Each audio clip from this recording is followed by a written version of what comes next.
A week ago, Cristiano Ronaldo was being called finished. 90 minutes against the Democratic Republic of Congo, not a single shot on target. The calls to bench him grew loud.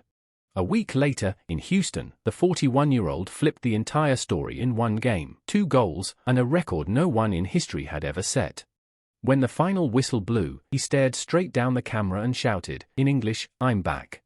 It was over early. 6 minutes in, Ronaldo opened the scoring, his trademark Seu erupting in front of nearly 69,000 fans. Nuno Mendes made it 2 on 17 minutes, and Ronaldo struck again on 39. 3-0 at the break. An own goal, and a late strike from substitute Rafael Leo, sealed a 5-0 rout. Fabio Cannavaro's Uzbekistan had no answer. That's the match. The real story starts now. Record 1, the first ever to score at 6 World Cups. With that 6th-minute goal, Ronaldo became the first player in history, man or woman, to score at 6 different World Cups, from 2006 to 2026. And here is the kicker. This is a record that tops even Messi. Messi has scored at 5 tournaments. Ronaldo now has 6. Record 2, the second oldest scorer in World Cup history. At 41 years and 138 days, Ronaldo is behind only Cameroon's Roger Milla. Only 2 players aged 40 or over have ever found the net at the tournament. Record 3, the oldest multi-goal game in men's World Cup history. His brace made him the oldest player to score twice in a single men's World Cup match, surpassing the mark Messi had just set days earlier. Record 4, Portugal's all-time World Cup top scorer. The 2 goals took him to 10 at World Cups, moving him past the legendary Eusébio for the most in Portugal's history. Record 5, 145 international goals.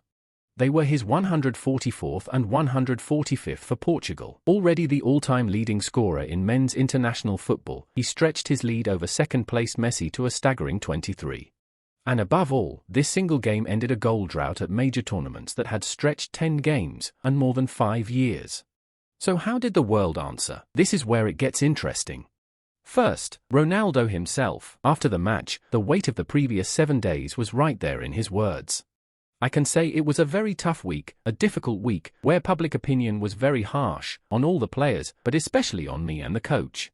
I've been a professional for 23 years. When things go well, Cristiano is great. When they go badly, he's finished, or too old. That's just how it is.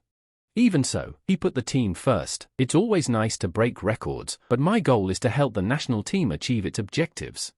Then the coach, Roberto Martinez, who had kept his captain in the side through all the criticism, was vindicated. As he had put it the day before, Cristiano opens up spaces with his movements. He's the best at doing that. The numbers support him. Then the pundits and the press, even the voices that had hammered Ronaldo after the Congo draw, acknowledged the response. Thierry Henry had jabbed that Ronaldo is playing as a 9, but he's never been a 9, and he's not acting like a 9. The 2 goals answered that head-on. The media verdict converged. ESPN wrote that he was the only truly global superstar missing, no longer. Just like Messi, ESPN added, his legacy is already established, built goal by goal, trophy by trophy, record by record. Fox Sports kept it to 2 words. He's back, and NPR said a man who had been invisible against Congo suddenly looked like the Ronaldo of old. Al Jazeera framed the 6 World Cup record as history that trumped even Messi. And finally, the fans. Inside the stadium, the mood was the complete opposite of the online noise. By ESPN's account, every mention of his name and every shot of him on the big screen drew thousands of cheers. From the warm-up, the crowd was willing him to score. And at full time, his "I'm back" line to the camera became its own viral moment within minutes. Love him or not, and reactions to Ronaldo have always been extreme. Plenty of people found themselves nodding once more at a 41-year-old still chasing one thing, relentlessly, goals. A week ago, he was finished. A week later, he was history.